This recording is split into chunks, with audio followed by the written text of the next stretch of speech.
पौराणिक कथाओं के अनुसार सतयुग में महिष्मति नाम का एक नगर था जिसका राजा इंद्रसेन था।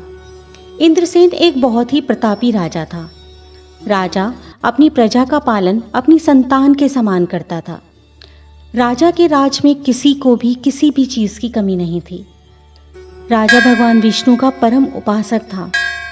एक दिन अचानक नारद मुनि का राजा इंद्रसेन की सभा में आगमन हुआ।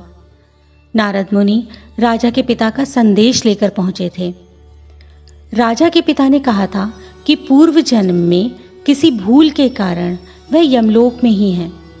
यमलोक से मुक्ति के लिए उनके पुत्र को इंदिरा एकादशी का व्रत करना होगा ताकि उन्हें मोक्ष मिल सके। पिता का संदेश सुनकर राजा इंद्रसेन ने नारद जी से इंदिरा एकादशी व्रत के बारे में बताने को कहा। तब नारद जी बोले कि यह एकादशी अश्विन मास के कृष्ण पक्ष की एकादशी तिथि को पड़ती है। एकादशी तिथि से पूर्व दशमी को विधि विधान से पितरों का श्राद्ध करने के बाद एकादशी को व्रत का संकल्प करें। नारद जी ने आगे बताया कि द्वादशी के दिन स्नान आदि के बाद भगवान की पूजा करें और ब्राह्मणों को भोजन कराएं। इसके बाद व्रत खोलें। नारद जी ने कहा कि इस तरीके से व्रत रखने से तुम्हारे पिता को मोक्ष की प्राप्ति होगी और उन्हें श्री हरि के चरणों में जगह मिलेगी।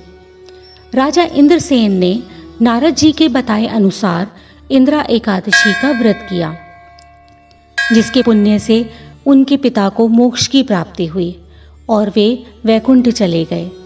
इंदिरा एकादशी के प्रभाव से राजा इंद्रसेन को भी मृत्यु के बाद वैकुंठ की प्राप्ति हुई। ऐसा माना जाता है कि इंदिरा एकादशी के व्रत से पितरों के निमित्त श्राद्ध करने से और तर्पण करने से पितृदोष से मुक्ति मिलती है और साथ ही पितृ प्रसन्न होते हैं। इसी प्रकार की अन्य व्रत एवं पौराणिक कथा कहानियों के लिए हमारे चैनल को सब्सक्राइब और शेयर करें ताकि आप भी दूसरों तक इन्हें पहुंचाकर धर्म लाभ प्राप्त कर सकें।